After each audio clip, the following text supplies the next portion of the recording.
In this episode, I'm going to be taking a look at how you can use new technology to help you experience using one of the best-selling computers of all time, the Commodore 64.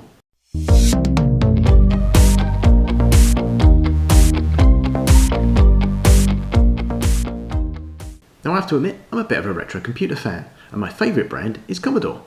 My association with Commodore started over 40 years ago when the first computer that I got to use was a Commodore PET. That association carried on when the first computer that I owned was a Commodore VIC-20, and the last computer that I owned before we headed into the PC era was a Commodore Amiga. But one product that I didn't own during that period, and I wish I had one today to play around with, was perhaps their most successful product, the Commodore 64. In today's episode of Microbytes, I'm going to take a look at some of the technology that's available that will enable you to experience using the Commodore 64 today, and how it's possible, using new parts and new technology, to build yourself practically a brand new machine. Okay, so this is a 2001 series Commodore PET, and it was a machine just like this with its inbuilt tape drive and quirky calculator style keyboard that was the first computer I ever used. The 2001 series PET was launched at the end of 1977, and it was Commodore's first microcomputer, marking their transition from a manufacturer of typewriters and calculators to a fully fledged manufacturer of computers.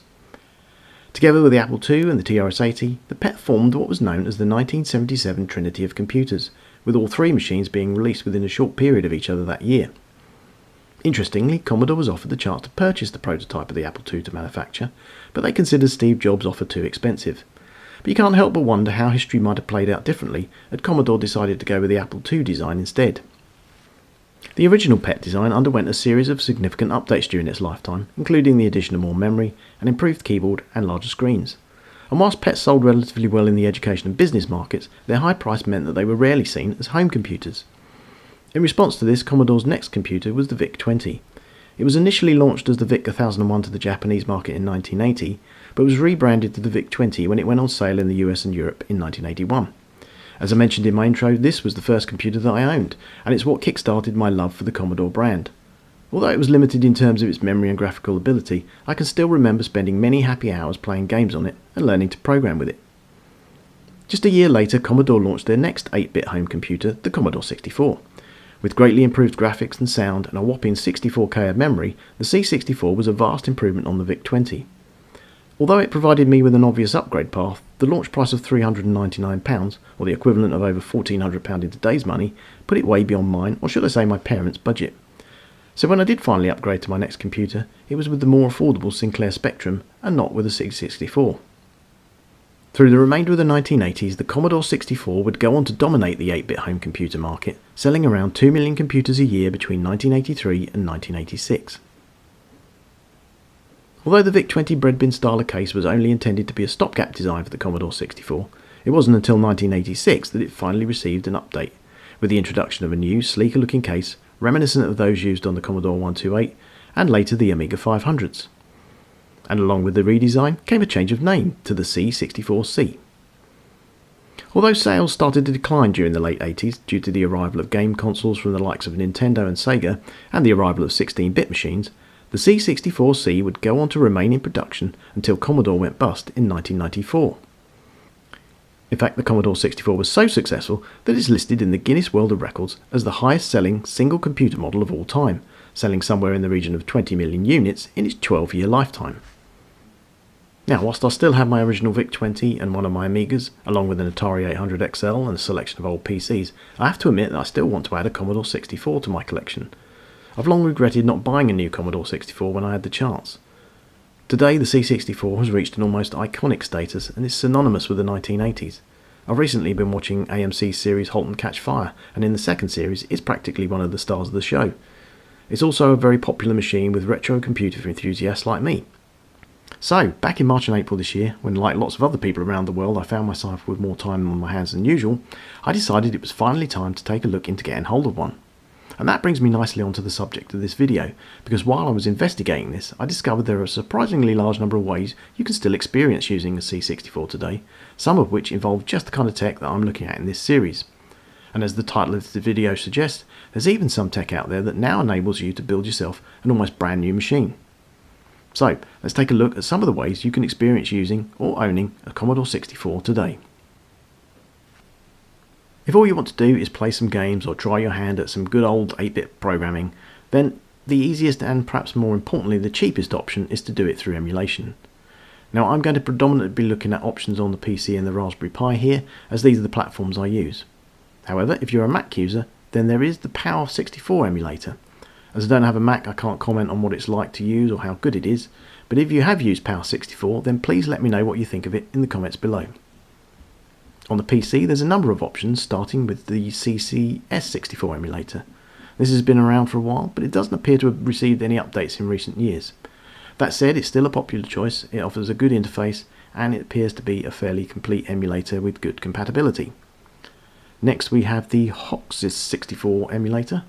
Again, this seems to be a good emulator, but it isn't one that I've used, so again, if you've used it, let me know what you think of it in the comments.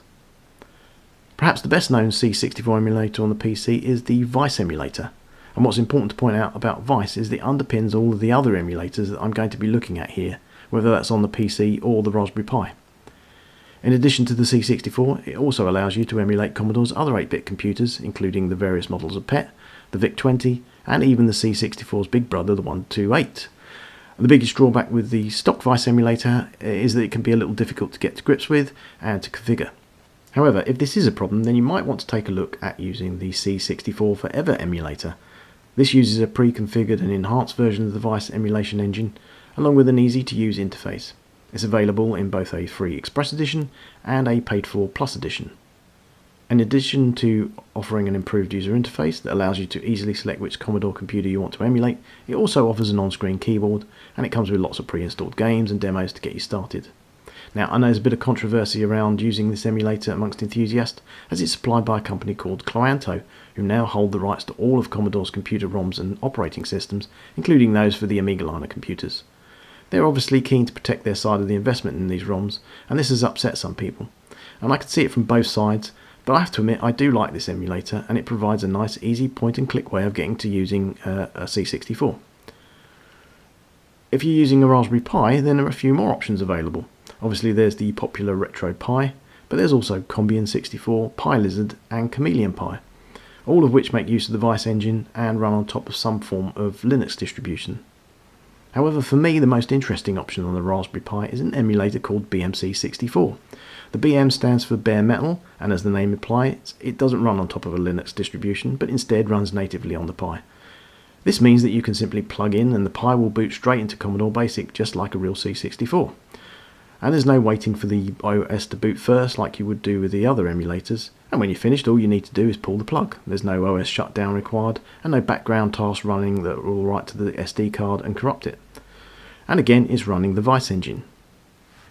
What makes this so interesting is that it makes it possible to install a Raspberry Pi in a C64 case, and along with some additional hardware you can connect the Pi to an original keyboard. Although you won't have access to any of the C64 ports other than the joystick ports, it does give you something that's starting to look and feel like a real Commodore 64. Which brings me nicely on to the next section, looking at options for a physical machine. If what you really want is an original machine, then a quick search on eBay will reveal that there are still plenty of second-hand examples to be found. However, finding a functioning example in good condition may prove to be a bit more of a challenge. The main problem, apart from finding machines that are untested, which really means not working, is that the plastics used for the keyboards and cases tends to yellow quite badly over time. Whilst it is possible to restore the colour using a combination of hair bleaching products and sunlight, the truth is, if you don't know what you're doing, you can make things look a whole lot worse. That said, it is possible to find examples that have been restored and in some cases future-proofed with new capacitors and newer versions of the chips that are prone to failure. But the reality is that good examples of C64s are now starting to command high prices, especially those with the earlier bread bin style of case. If you do go down the route of buying an original machine second-hand, then there are a couple of points that you need to look out for. Most importantly, you should avoid using an original C64 power supply. These are a well-known point of failure, and once they do start to break down they can send out higher voltages than specified, destroying many of the chips on the C64's motherboard. Instead, look at using one of the many modern alternatives that are available, and again these can be readily found on eBay. In addition, you'll also need to find some way of loading programs, either using a dataset tape drive, a floppy disk drive, or one of the modern devices that allows you to load programs from an SD card. And one final point to remember is that even the last examples of original C64s are now over 25 years old, and the bread bin style machines are even older. Even if you are lucky enough to find a machine that's seen little use over the years or is classed as new old stock, you may well face problems sooner rather than later. So, what if what you really want is a new Commodore 64? Well, much to my surprise, I found that this is very nearly possible. We've already mentioned one way of getting a physical machine running with a Raspberry Pi, and in a similar vein there's now a commercial version that works on the same principle in the form of the C64. Much like the Raspberry Pi option, it uses a small Linux-based single-board computer running a derivative of the Vice emulator. Originally released in a mini-style C64 case with a non-functioning keyboard, it's now available in a full-size replica C64 case which does have a working keyboard.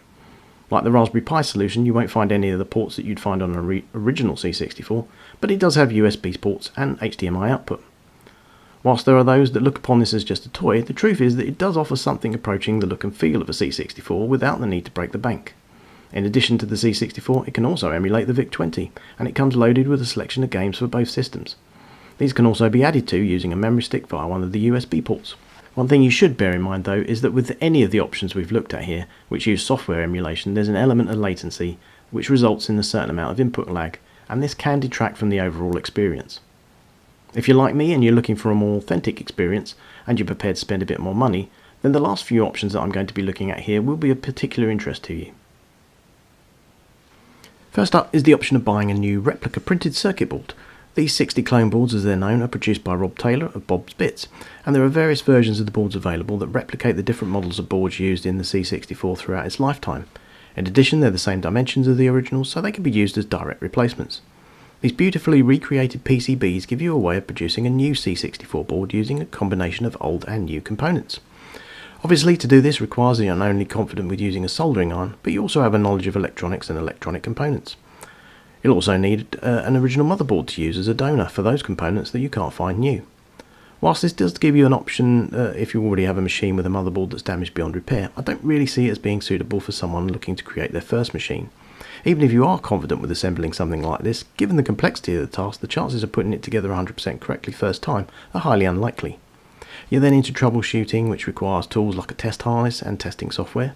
And you may also need a socketed test board so that you can check that all the chips that you're using are functioning correctly. In short, whilst this might be an ideal solution for an advanced enthusiast who's equipped with all the tools needed to put it together successfully, it's definitely not a project for a novice like me.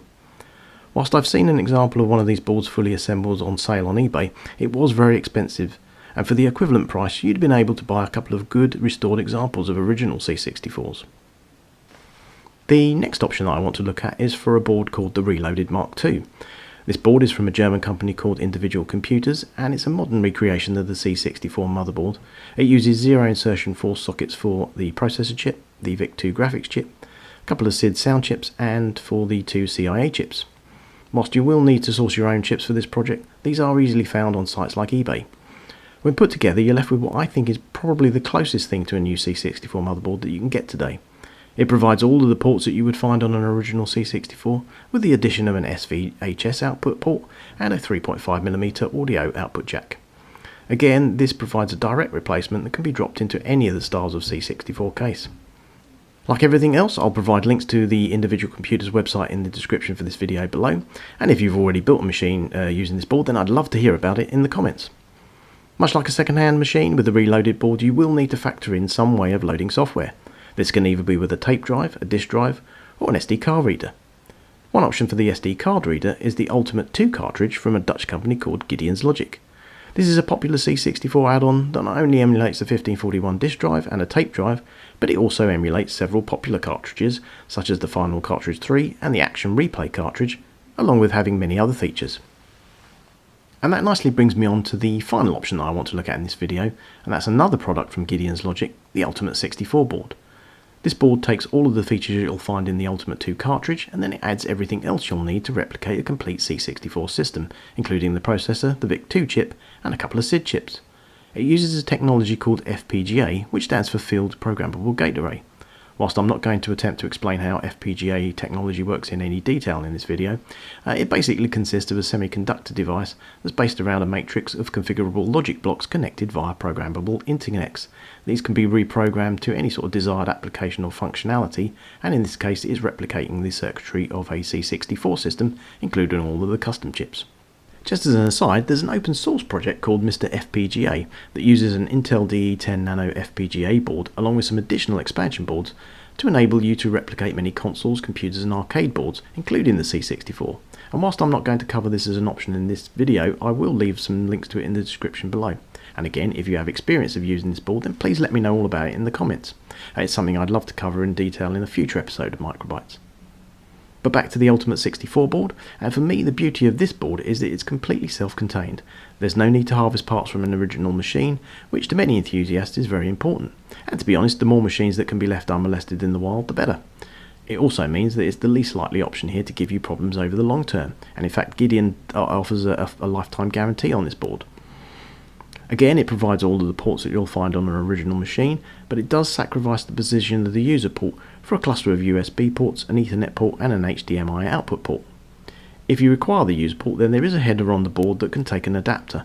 The downside of this is that you will require some modification of the case to accommodate it, and for this reason, if you do need a user port, then maybe the reloaded board might be a better option for you. Just like the SixtyClone boards and the reloaded board, the Ultimate 64 is a direct replacement for existing motherboards and will therefore fit into all C64 case designs. And speaking of cases, that brings me on to the last point that I want to cover. If you do want to build a new machine and you need a new case, then again you're in luck, as a German-based company called Pixel Wizard can now supply brand new C64C style cases made using the original Commodore molds. In addition to the original beige colour, they're also available in a variety of other colours. In fact, the only part that I can't currently find new is the keyboard. I've seen some examples of bespoke keyboards, but these are not readily available and are also very expensive. So for now, I think I'm going to have to source a second-hand keyboard for my build. As for the motherboard, I think it's going to be a race between the Reloaded Mark II board and the Ultimate 64 board. If you used either of these boards, then I'd really like to hear about it, so please join the conversation and let me know what you think about them in the comments. As I said, I'll leave links for all the options that I've looked at in this video in the description below. But for now, I'm going to start tracking down the second-hand keyboard and I get an order in for a new case whilst I decide which board option I'm going to go with. Well, that's it for part 1, but join me in part 2 where I'll be taking a look at one of the options we covered in this video to build myself a new 2020 version of the Commodore 64.